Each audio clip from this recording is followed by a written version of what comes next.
Hello mga kadodons! Good afternoon sa Middle East. Good evening sa Pilipinas.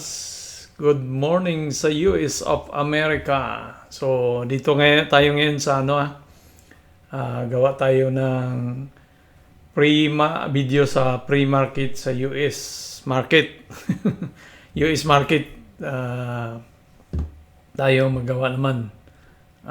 So mga ka-doodles, kung ikaw din ay nagtitrade sa US market, paki-subscribe na lang ang channel natin na to, Doodle Goes to US Market. At kung nagtitrade ka naman sa Philippine stock sa Pilipinas, meron din tayong offloader sa Pinas Market.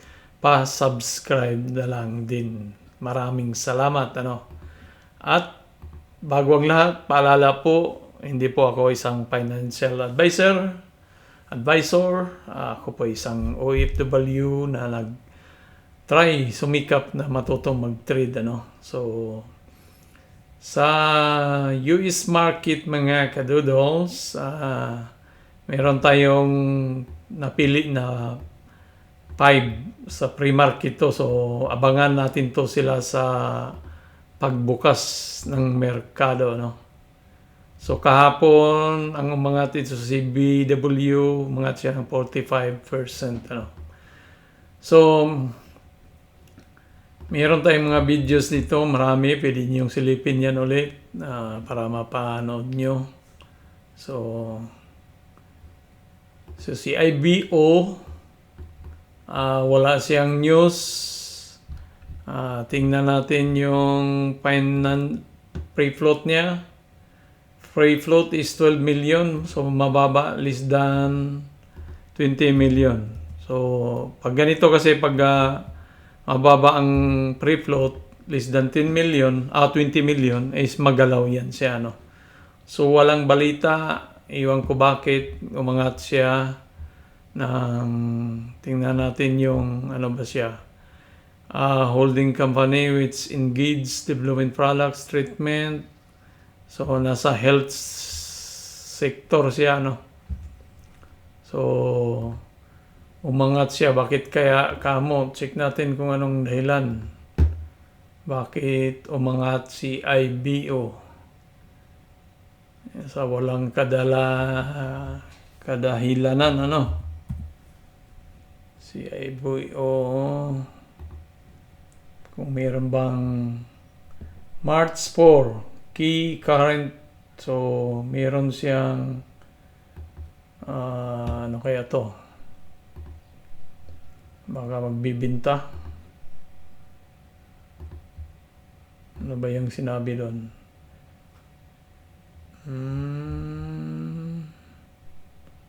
The original merger and share exchange agreement. So, siguro ito yung nag-drive sa kanya. So, yung company niya makipag-merge sa ibang company, So, hindi na natin basahin yan. If an emerging company growth indicates a check, blah blah. So, parang ganon yung nila.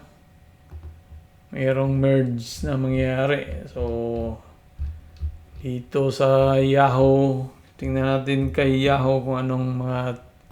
Dito ako tumitingin ng mga chismis sa Yahoo Finance.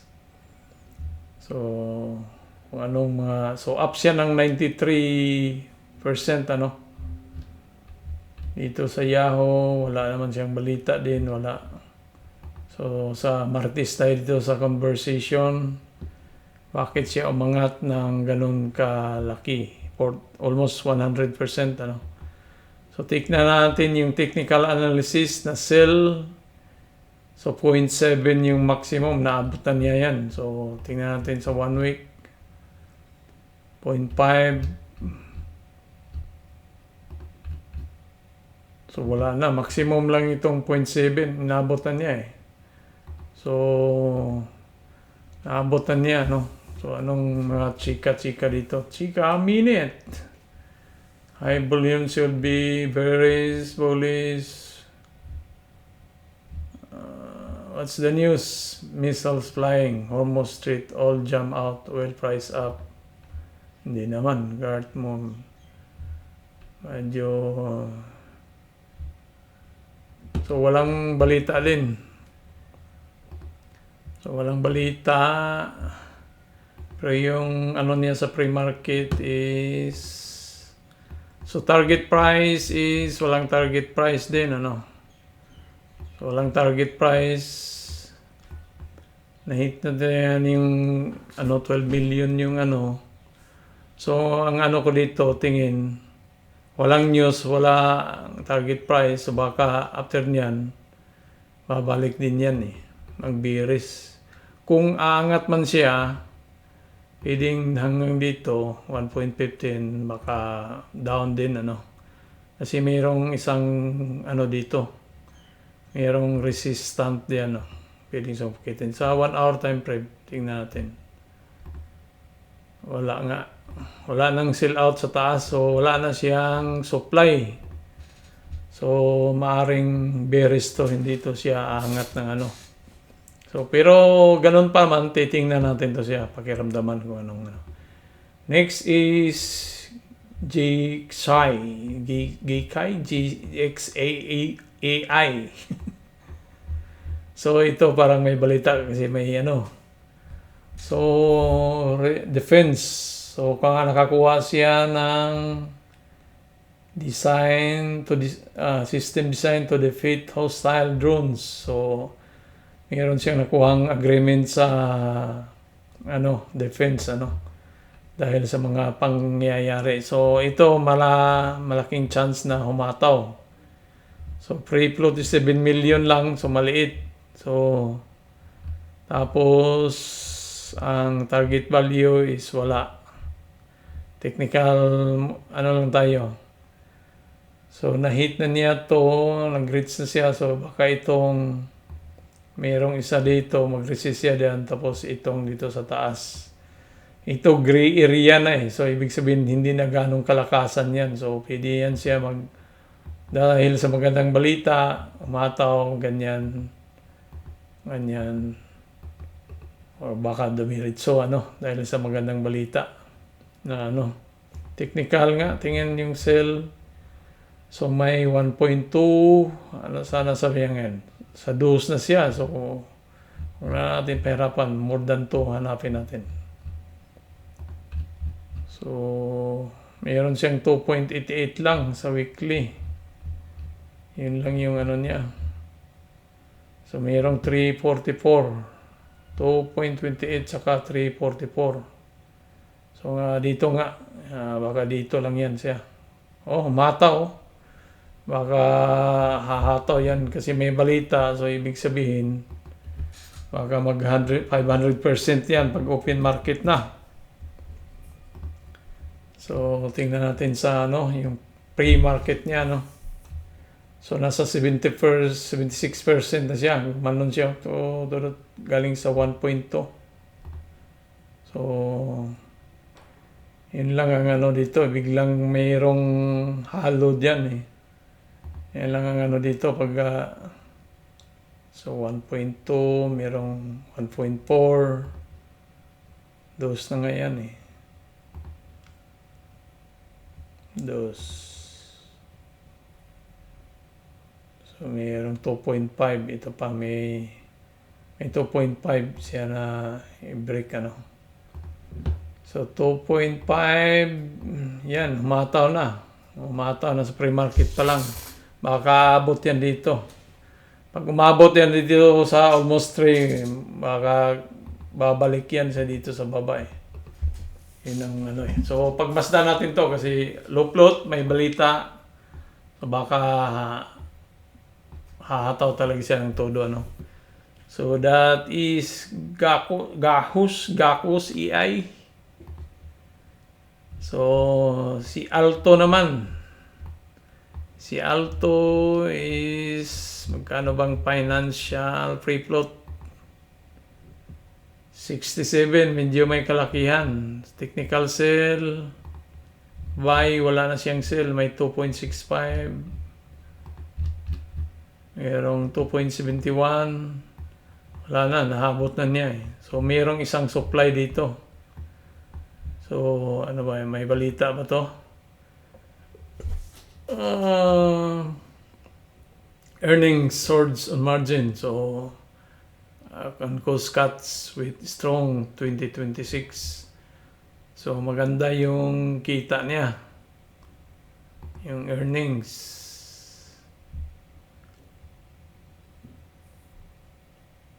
30.57 cents ang ano. Oh. The mean expiration of tolerances was 2 cents lang, pero nagiging 57 cents, so mataas sa estimated. So kaya umangat siya. Yun yung nag-drive sa kanya na gumanda yung balita niya. So nag-form siya ng bullish flag. So ito yung pinorm niya eh. Nag-form siya ng ganon. Diba? So, kaya nag-choppy-choppy siya, nagkonsolidahan, agad nag-breakout. So, baka sungkitin pa niya tong 4.5 na yan. Pero dahil nga malaki yung ano niya, free float, 67 million. So, medyo mahirapan siyang umangat kasi mabigat eh, 67. So next is H2OO fusion. Si H2OO, delete mo na itong ano para malinaw. So, may balita ba? So, may balita siya. New LP Engineering subcontract across the residential development project in Dubai. So, dahil siguro sa pangyayari doon sa Dubai, kaya maraming inaayos siguro ng mga infrastructure o tungkol sa LPG, natural gas, ano. So, target financial is 1 million. Napakaliit. Ito yung delegado. Pag 1 million, magalaw to. 1 million. Then, target price. Walang target price. Technical na lang tayo diretso. So, saan ba siya ngayon? 3.36. So, technical. Mayroong 374, 4.1, may 6.31, may 5. So, marami, ano.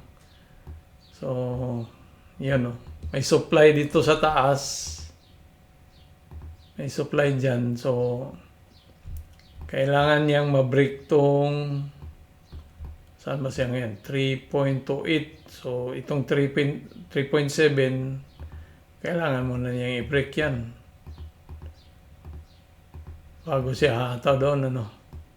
Pero dahil 1 million lang, tapos may balita naman na, pero hindi ganong impact dito lang sa Middle East kasi itong project niya nakuha eh. So medyo, pero saan ba to siya? Baka sa taga-base, Ireland. So medyo, titingnan natin, maliit lang plot eh. So baka ano din pala. Baka angat. Tingnan natin yung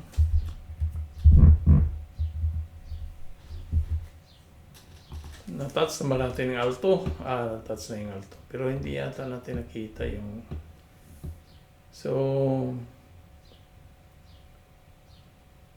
saan ba siya? H2OO yung pre-market niya. So, pre-market, ang high niya is 4.25. Talagang inabot niya yung ano, no? 4.66. Umabot pala talaga dito siya eh. Kaso lang, nag-drop. So, maaring pag open market, pwedeng balikan ulit niya itong 4.25. 4.3 na yan. So, maliit na lang 2.75. So, maraming nagbintahan sa during pre-market. Isipin mo, umabot na siya dito for Tapos gumanon, bumalik dito. Ibig sabihin, maraming na-trigger dito. Ito na ano na yan. Yung supply na sungkit. Ano?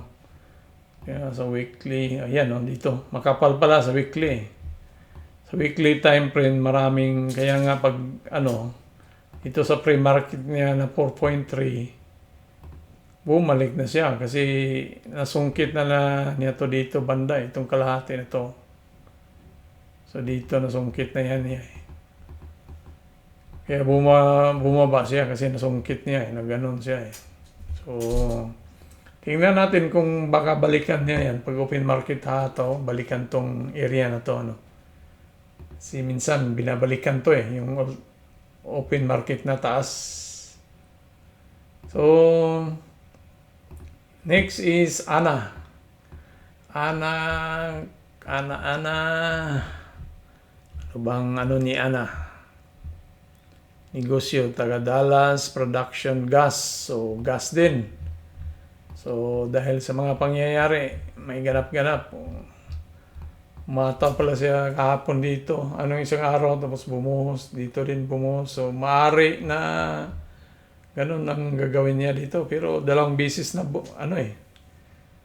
balita. Dalawang bisis na bumagsak Kailangan mag-green na naman yan siya. Dapat. Diba? Target price is buy lang. So, puro buy. 3.28 may 455. About 455 sa week baka may 7,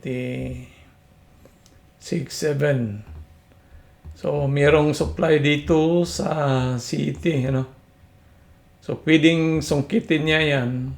Tapos babagsak din siya, babalik pag nasungkit Pero kumita ka na kung yan. 100 plus kung maabot niya itong na yan. Dahil wala namang balita pero umangat siya dahil sa sa net years ng kanyang production tungkol business So tingnan natin tingnan natin dito sa Yahoo Finance. 4.25. So umangat pala siya ng 4.25. Dito siya kanina. So umangat siya ng 4.25. Bumaba dito. Pero ngayon bumalik na. So maaaring balikan niya ulit itong 4.25. So maaaring balikan 4.25. Magkano? 16%. Not bad. Maliit lang free-float nito Ano ba free-float nito? Tingnan natin. Free-float. Yan lang. 2 million. 2.73. So, pwedeng humataw to. So, yan ang ating top 5 sa pre-market. So, titingnan natin mag-open ang market sa US of America is 15 minutes more na lang siya mag-open. Mga ka-offloader, mga ka-doodles, mga ka-OFW. Kung ikaw nasa Middle East at gusto mong mag-trade sa US market, puntahan yung mga bangko nyo. Kasi broker din yan sila sa US market. Pwede kayong mag-apply at maka-avail at pwede mag-trade. Okay, doki. Adios, mi amigos. Huwag kalimutan mag-subscribe. Salamat sa pagpapanood sa ating videos. Babush!